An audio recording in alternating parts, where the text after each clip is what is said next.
You're listening to an Airwave Media Podcast. Feel like who art Ed? We'll try to spice it. Who art Ed? Mr. Wood art Ed me. Good. Either way, it's ambiguous. It works on so many levels. I know. That's off to a great start. Welcome to Who Arted, weekly art history for all ages. I'm your host, Kyle Wood, and today I'm going to be trying something a little bit different. I tend to focus on a lot of modern art because there's more documented, so I have more material to work with, but I also think it's important to learn about some of the ancient works that laid the foundation for arts around the world. Today, I've got just a quick overview of 10 different prehistoric artworks, and since I'm an educator and like to make this podcast helpful for fellow teachers and their students, this is coming from the Global Prehistory section of the AP Art History curriculum. And if you're listening on Spotify, I'm going to be posting this episode in a video format so you can see all the images. Leave a comment and let me know if you like this format for the episode and which of these prehistoric artworks is your favorite. Now, on to the actual topic for today, 10 prehistoric artworks from around the world. Number 1, the Apollo 11 stones. These are the oldest known examples of figurative art from the entire continent of Africa. They were found in the Apollo 11 cave in the Huns Mountains of Namibia and are dated back to between 25,500 and 25,300 years BCE. The stones are small, palm-sized slabs of quartzite. On them, an artist painted animals like a zebra or a feline using charcoal, ochre, and white pigments. The most famous slab shows an animal with what looks like hind legs, leading some to believe it's a type of therianthrope or supernatural being, part human and part animal. These weren't parts of a cave wall, they were clearly portable objects meant to be held and carried. Number 2. The Great Hall of the Bulls. The Lascaux cave is probably one of the most famous sites for cave painting, and one of the most notable features is the Great Hall of the Bulls. It's one of the most stunning examples of Paleolithic cave painting in the world, created around 15,000 BCE. The hall is a large chamber filled with massive paintings of animals, including bulls, horses, and stags. The largest bull is over 17 feet long. The artists used natural pigments like ochre and charcoal, applying them by blowing them through a reed or dabbing them with fur. And in the depictions, they used a technique referred to as twisted perspective, where the animals' bodies are shown in profile, but their horns are turned to face the viewer, making them more recognizable and powerful. We don't know why they were created, but one popular theory is sort of hunting magic, a ritual belief that painting an animal would help ensure a successful hunt.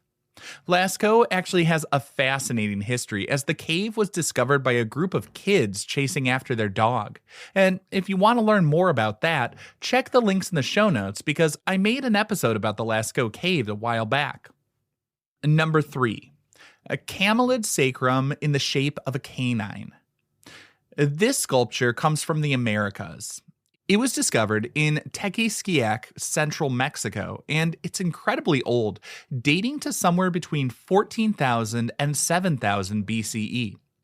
As the name says, it's the sacrum, the large triangular bone at the base of the spine, of an extinct type of camelid, which an artist skillfully carved to look like the head of a dog or a wolf.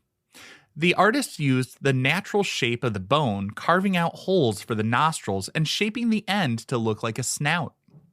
In many later Mesoamerican cultures, the sacrum was seen as a sacred bone connected to fertility and resurrection, so this object likely had a deep ritual and spiritual significance.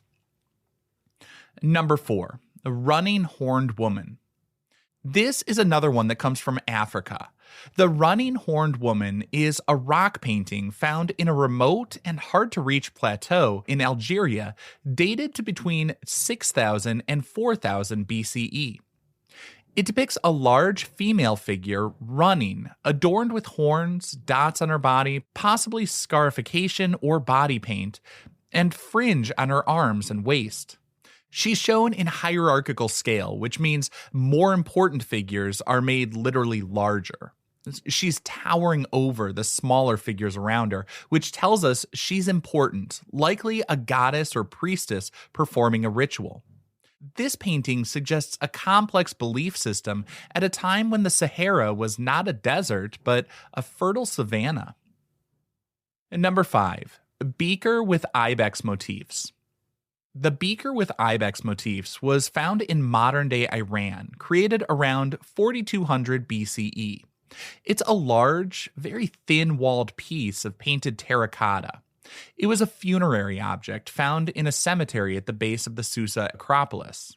The beaker is hand-painted with intricate geometric designs.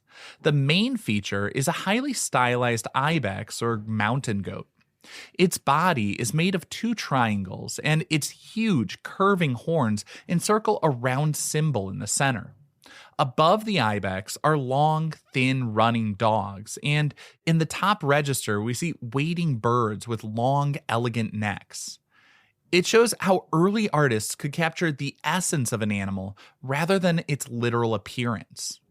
And this beaker was not just like an everyday pot. It was created specifically for the grave.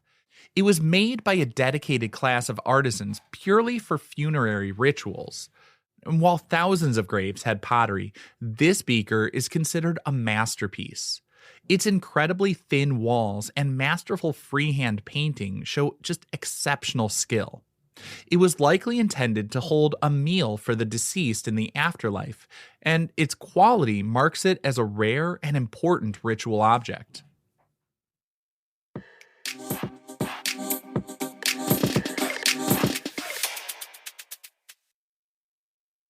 Welcome back. We're going to continue our list of prehistoric artworks from around the world. Here at number 6, we have the Anthropomorphic Stele. This anthropomorphic stele is from the Arabian Peninsula, dating to around 4000 BCE. The stele is an upright stone slab, and anthropomorphic means it has human-like characteristics. This one, carved from sandstone, is about 3 feet tall and has an abstracted, minimalist human form. You can clearly make out a trapezoidal head, squared shoulders, and a robed body. Across the chest, there are 2 cords holding a double-bladed dagger and a belt. This is one of many stelae found across the peninsula, suggesting a shared culture and belief system. It was most likely used as a grave marker or ritual object representing a specific person or ancestor.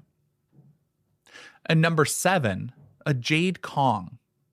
This Jade Cong comes from Liangzhu, China, and it dates from around 3300 to 2200 BCE. These Kongs are some of the most mysterious and beautiful works in all of prehistoric art. A Cong is a tube-like object with a round inner hole and a square outer body. They're made from jade or nephrite, which is incredibly hard and would have taken immense skill and time to carve using sand and drills. This particular Cong features a repeating design on its corners, a stylized face or beastman motif, which some scholars think represents spirits or deities. These Cong were found in large numbers in elite tombs, carefully placed around the bodies, meaning they were essential for ritual or for protecting the dead in the afterlife. Number 8, we have some terracotta fragments. This comes from the Pacific, specifically from the Lapita people found in the Solomon Islands, and it dates back to around 1000 BCE. The Lapita were the ancient seafaring people, ancestors to the modern Polynesians. They're most famous for their unique pottery, which they decorated by stamping complex geometric patterns into the wet clay using a small tooth-like tool. This fragment is special because hidden within the patterns, we see a human face. The face is clearly stylized with a distinct nose, eyes, and forehead. These Lapita face motifs are rare and give us a tiny glimpse of how these ancient voyagers saw themselves and perhaps their ancestors. Number 9, the Ambum stone. The Ambum stone comes from Papua New Guinea, and it was created around 1500 BCE. It's one of the best-known sculptures from Oceania. It's carved from a very hard gray wax stone and depicts a creature that looks like a long-beaked echidna or spiny anteater in a curled up sort of fetal position. It's about 8 inches tall and has been smoothed and shaped with incredible care. Its exact function is not known, but similar objects were used by later cultures in the region as spiritual pestles for grinding sacred substances. Today, it's considered so important by the Enga people of the region that they refer to it as the bone of the ancestors and believe it holds a great supernatural power.